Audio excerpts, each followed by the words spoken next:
Assalamualaikum warahmatullahi wabarakatuh. Halo pemirsa dimanapun kalian berada, salam sejahtera untuk kita semua. Semoga kita semua dalam keadaan sehat dan tetap dalam lindungannya. Kali ini saya akan membawakan cerita inspiratif dan menarik yang sayang untuk dilewatkan. Semoga kisah ini bisa memberikan manfaat dan pelajaran untuk kita semua.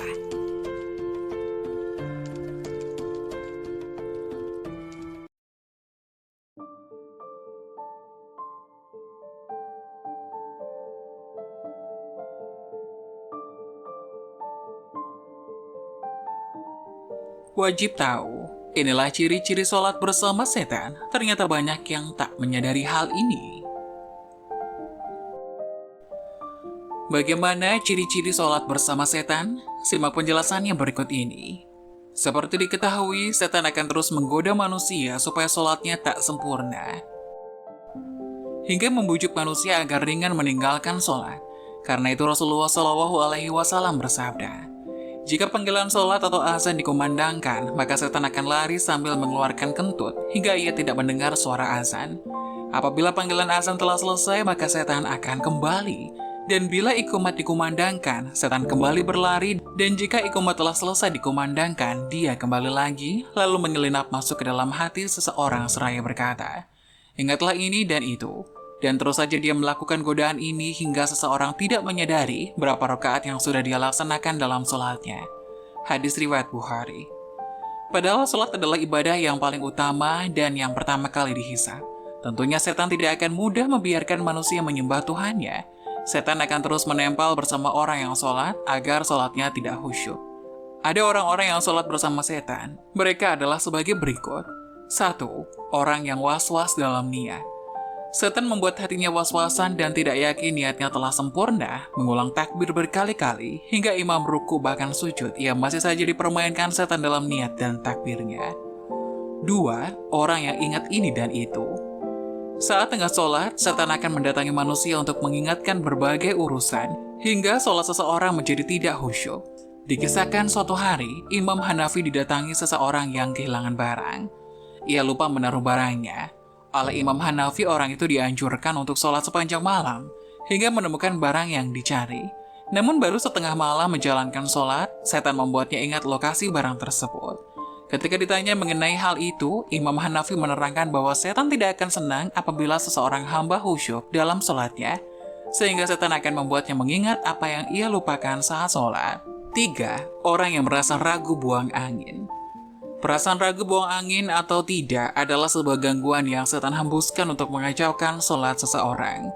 Rasulullah SAW bersabda, jika salah seorang di antara kalian merasakan hal itu, maka janganlah membatalkan sholatnya hingga dia mendengar suaranya atau mencium baunya tanpa ragu. Hadis riwayat Ahmad. 4. Orang yang tidak fokus pada sholatnya. Setan akan membuat seseorang yang sedang sholat menjadi tidak fokus dengan mencuri perhatian, menjadikan orang yang sedang sholat menengok ke sana kemari, membaca tulisan di depannya, atau teralihkan oleh dering telepon genggamnya. Dalam sebuah hadis yang diriwayatkan oleh Aisyah radhiyallahu anha, ia berkata, saya bertanya kepada Rasulullah tentang hukum menengok ketika sholat. Rasulullah SAW menjawab, itu adalah curian setan atas sholat seorang hamba. Hadis riwayat Bukhari. 5. Orang yang sholatnya tergesa-gesa. Sholat dengan tergesa-gesa sehingga sholatnya tidak tumak ninah, Rasulullah sangat melarang hal tersebut. Dalam sebuah hadis Rasulullah bersabda, sejahat-jahat pencuri adalah yang mencuri dari sholatnya. Para sahabat bertanya, wahai Rasulullah, bagaimana mencuri dari sholat? Rasulullah menjawab, dia tidak sempurnakan ruku dan sujudnya. Hadis riwayat Ahmad. Dalam hal ini Rasulullah menganggap perbuatan mencuri dalam sholat lebih buruk daripada mencuri harta. 6. Wanita yang sholat ke masjid menggunakan wangi-wangian. Menggunakan wangi-wangian saat ke masjid adalah salah satu perbuatan yang Rasulullah larang. Rasulullah bersabda yang artinya, jika salah satu dari kalian hendak ke masjid, maka janganlah sekali-kali menyentuh wewangian. Hadis riwayat Muslim. Berikut cara agar sholat khusyuk dan fokus ketika menghadap Allah Subhanahu wa Ta'ala.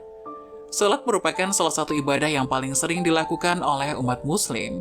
Sholat fardu yang wajib ditunaikan dalam satu hari ada 5 waktu, yakni subuh, zuhur, asar, maghrib, dan isya. Dalam mengerjakan sholat, seseorang dituntut harus fokus pada bacaan dan gerakan atau dengan kata lain khusyuk. Fokus yang dimaksud artinya segala pikiran, jiwa, dan raga dipusatkan hanya untuk beribadah kepada Allah Subhanahu wa Ta'ala. Sehingga saat sholat, pikiran menjadi terarah dan tidak melenceng ke hal lainnya. Khusyuk dalam melaksanakan sholat merupakan salah satu keberuntungan yang didapatkan seorang muslim, sebagaimana yang dijelaskan di dalam firman Allah Subhanahu wa Ta'ala berikut, yang artinya, sungguh beruntung orang-orang yang beriman, yaitu orang-orang yang khusyuk dalam sholatnya. Quran Surat Al-Mu'minun ayat 1 dan 2. Khusyuk bertujuan untuk mendapatkan ketenangan hati, menundukkan pandangan mata, serta merendahkan diri di hadapan Sang Pencipta. Berikut ini beberapa cara agar sholat khusyuk yang dapat dilakukan. Berikut 6 cara agar sholat khusyuk. 1. Menyiapkan diri sebelum sholat. Persiapan itu dapat dilakukan dengan menyempurnakan wudhu, mengenakan pakaian yang baik dan bersih, bersegera menuju masjid dengan tetap tenang dan tawadu, dan menanti saatnya sholat ditegakkan dengan berzikir atau membaca Al-Quran. Jangan mengerjakan sholat dengan terburu-buru. 2. Bersikap tenang dalam sholat.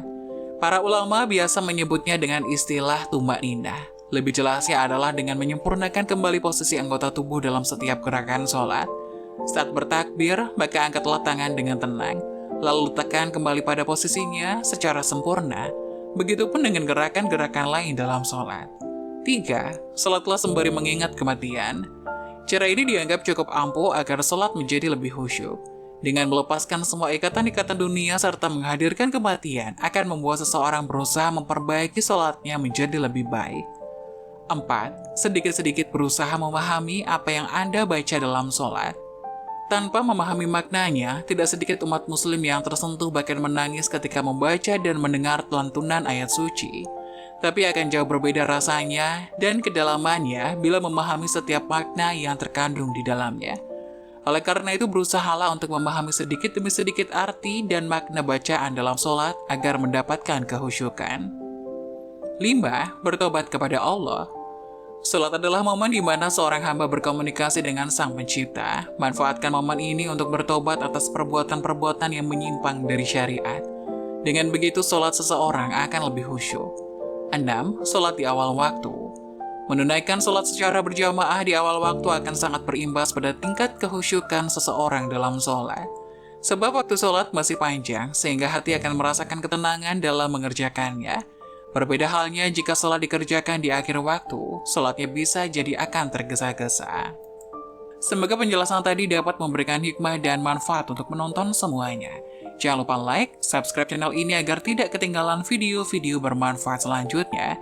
Sekian dari kami, terima kasih. Wassalamualaikum warahmatullahi wabarakatuh.